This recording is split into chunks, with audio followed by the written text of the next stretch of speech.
but of course we'll see how it goes because who knows what the dungeon has in store. So without further ado, let's just get ready. Hop into it, shall we? Fantastic, good old Ouroboros. So, for potentially aiming at one of the 3 holy gods, I think I might do a melee character. Shift things up a little bit. We just did ranged. I think it was a caster before that. And so, could just go with Minotaur. Always pretty safe. I guess we could do a hill orc. Doing a hill orc that's not following BO seems like, I don't know, heresy of the highest order. So I always want to stick to tradition with that. No idea why. Just how it do be, I guess. So maybe we do go with a Minotaur here this evening. See how that fares, see how it goes, shall we? And I think we could start out with Monk. We'd be switching into the heaviest armor as soon as we possibly can, but we're likely tough enough to survive the first few encounters even with a Monk start. I guess the one disadvantage, or the big disadvantage, is that we wouldn't get a nice shield and a bit of additional training there. I mean, PD is not going to be too tough to get, so never mind. Let's just go tried and true. A good old holy warrior here, Crusader of Swords. Holy cow, indeed. I love that. And you know, I was trying to think of like cow-based words like Orok. Do I just go with holy cow? I think we just maybe might. Fantastic. Well, we'll of course get everything kind of sorted out here in the meantime. Do start with just the buckler, so maybe we'll train shield slightly before turning that off. And that should be fantastic here. We'll of course do all the usual routine with the rest of these sons of guns. I guess we'll pick up shapeshifting. I mean, it depends on who we're following. Definitely if we're going with Zin, there will be no shapeshifting involved in this run, but we'll have to see which altars do show up. And then last but not least, let's get that morgue file dumped here. Grab the seed just in case any of you lovely folks are playing along at home and want to see how you fare in the same dungeon here. So with that, I think we are sorted out and ready to jump right into it. Let's do it. Fantastic. Should be a very straightforward beginning here. Even our like auxiliary horn attacks can probably take care of the majority of our D1 monsters, or friends as we have come to know and love them. Fantastic. A few poison darts for our trouble. And that should be basically the floor already. How about that? It's nice sometimes to switch over to a strong early game character and be able to just rampage our way through without a care in the world. Especially since the last Minotaur we played, I think we were following the Cinder Acolyte route, and so felt a little bit weaker than we normally do on this kind of character. But no such troubles here today. I guess we'll see. Maybe I'm speaking too early, and as soon as we get down to D2 and beyond here, it's just going to be an absolute nightmare. Ooh, and I mean, with a name like Holy Cow, Holy Carl, probably want to stay on brand, on theme here, but we can see who's available. Ashenzaru, Yured, and the Shining One. I mean, they're all on our list of gods that still need victories. I don't really want Yured on this character, though. And I kind of want to, just for personal tradition's sake, play Ashenzaru on a Null character. That's where I first kind of fell in love with that approach and had a lot of success and fun as well with Ash. So I guess we'll see how everything shakes out, but we'll be leaving that Fated Altar by the wayside for now. And hopefully we just run into the Economical Temple before too long. Wouldn't that be nice? There we go, done exploring our D2. And yeah, so far, nothing that's really giving us even a hint of trouble, which you love to see. It's nice sometimes to warm up with a lovely little, I don't know, pseudo-victory lap here. let's not get too confident for our current state of affairs. Too big for our britches, shall we? Definitely swap into the heavier armor at the first opportunity. I'm not seeing any orc priests, so I'm pretty happy. Okay. Spoke too soon, but still able to take them out. And a +2 hand axe. Slightly less damage, better accuracy. The freezing brand, I guess it will bring it up to being relatively comparable damage-wise. So maybe we'll take this for now, even though it will not really have any lasting staying power. Once we need the higher base damage a bit later on, we'll definitely be swapping up. I mean, hopefully just to a broadaxe would be nice. But Usk, no thank you. And now we get some lovely leather armor that, unfortunately, have no real interest in at the moment here. Not for this character. And another Bahamut altar. I mean, not only have we already gotten the win with Vey, but on top of that, would not exactly be the most useful of gods for a Minotaur. Do love that our horns were still able to do a lot of the heavy lifting there, taking out some of our friends. And do I dare go down this stairwell again? 10 armor class, will be a little bit surrounded. I'm sure it'll be fine. What could possibly go wrong? As long as we had one gap.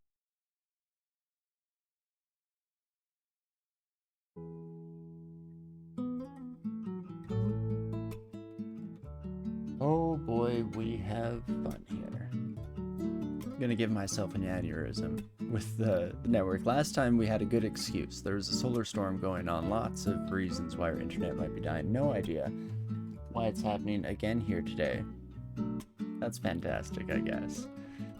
Someday I'm gonna have to figure this out and probably come up with some kind of solution, but I guess we shall see how it all goes.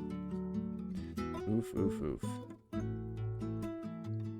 Okie dokie, back on the road again here, and let's hopefully run into that economical temple sooner rather than later. I mean, regardless, you know, I was gonna say regardless, we're gonna potentially have a bit of a coin flip as to how well we're able to build piety, but I think my brain is largely focused on the shining one. It's a little bit different for the others. I believe that Ellie is an exploration god that gains piety through that venue. Oh, and now my door's going. What a chain of events this is. Jeez Louise. But unfortunately, I'm not available at the moment, so hopefully it's nothing too critical. I guess we shall see. Dog is definitely very upset about the whole occasion. I'm guessing they were asleep on the couch and then got quite the fright when suddenly doorbells started going off from right next to them. But I believe it's not necessarily elsewhere, but all Commonwealth countries. It's a holiday this weekend, so can't be expected to be available on a holiday Monday now, can I? Oh, hello friends. Let's take these sons of guns on a little bit. Walk back to our stairwell here. I mean, I can probably take on an ogre here. 50% chance of paralysis if we do end up needing to do so. I was hoping that wouldn't be the case, and indeed we were able to get through without too much issue there, so that's beautiful. And ooh, bit of confusion is more of a pain in the butt than any real danger to us, and that is wonderful. Okie dokie. Well, onwards for honor and glory here. And fantastic. So we're on D5, still no temple, which is a bit of a shame. I don't remember, is it like 4 to 7? You'd think that I'd just have that memorized by this stage, but never at the competence to just throw out the numbers. Or at the very least, I prefer to double check and make sure that we're not just disseminating random values across the board to all you lovely folks. Though again, I always feel like everyone who watches me play is probably better at the game than I am. I mean, some people may be new, which means that they just will be better than me in short order, but hopefully not quite yet.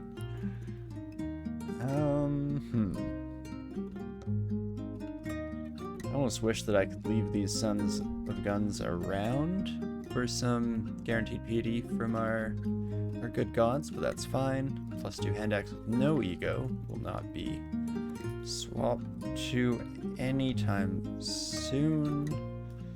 Holy moly. I think, was that largely the acid damage from the slimes, or it might have been a couple of smites coming in? I wasn't paying quite enough attention to have a great idea on what the main problem child was there, the main instigator of said problems. But hey, we're fine now. I guess also could have just been the overwhelming number of polearms coming our way.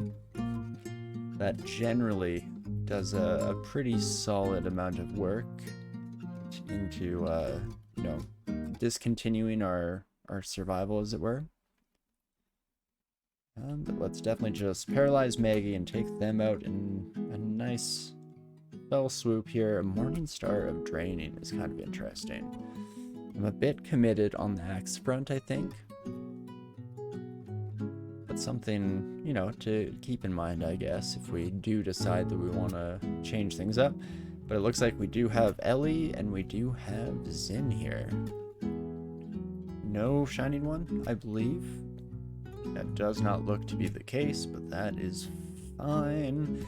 So, where do we want to go here? I feel like normally I'd be more tempted to lean into Zin, but just earlier today, I was thinking about Elyvilon and the fact that I haven't really played them at all, at least not in a long time. I think way back in the day there was a fun build that people like to do with Deep Dwarfs of Ellie to get around some of the healing constraints.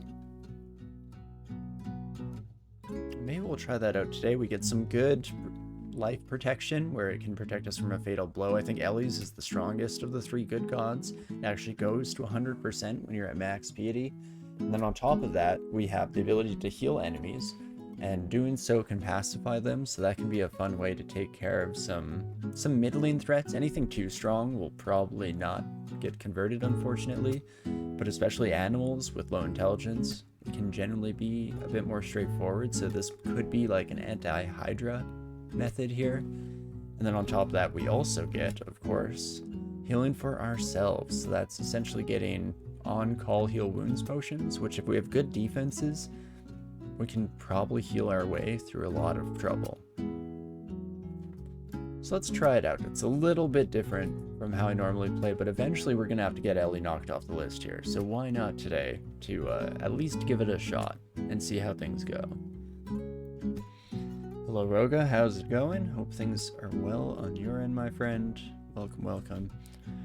And what fun, some more confusion. I guess that's one thing that we didn't touch on, but I believe Ellie also has, yes, this Purify Yourself ability. So using that, we can actually remove status effects like confusion.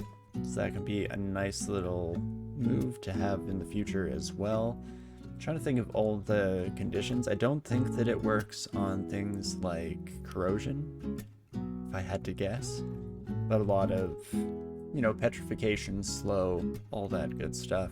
So if we're lucky, we could even find ourselves picking up one of the kind of berserker themed items, and then we can purify the slow after a berserk, and you end up getting kind of just free power.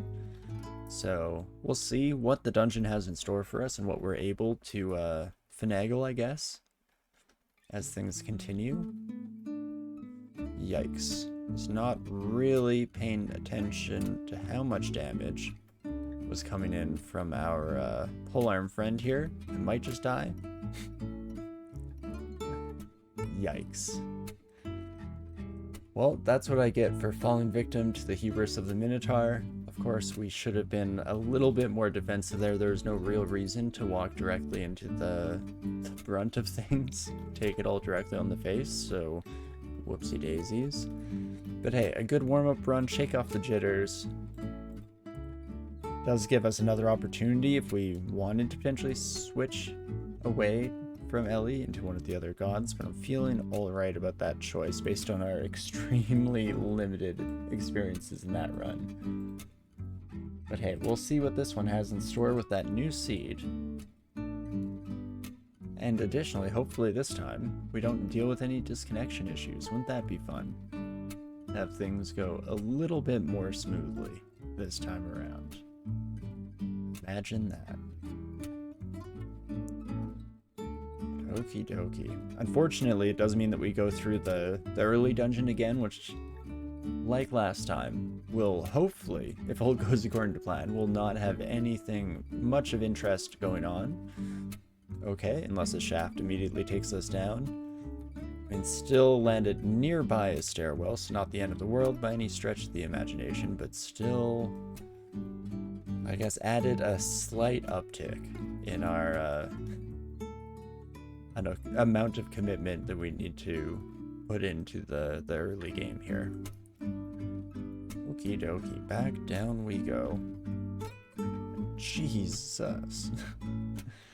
A rough little bit of poison there, but fortunately just barely failing to actually take us out of the equation before we jump back into it. Fantastic.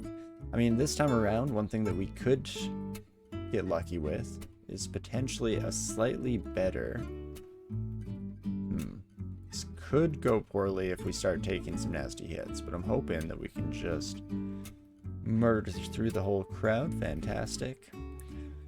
But what I was saying is just hopefully we can find like an earlier temple, if not just an earlier altar to one of our main choices there, and start building up that piety at a slightly earlier stage than we were seeing in the last attempt.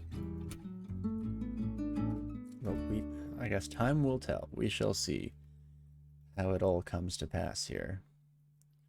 Oh, my frilled lizard friend. Beautiful Ajib as well. So we definitely changed gears in regards to what kind of enemies we're running into, because it felt very vanilla last time around, but now we're getting a few more of the uniques.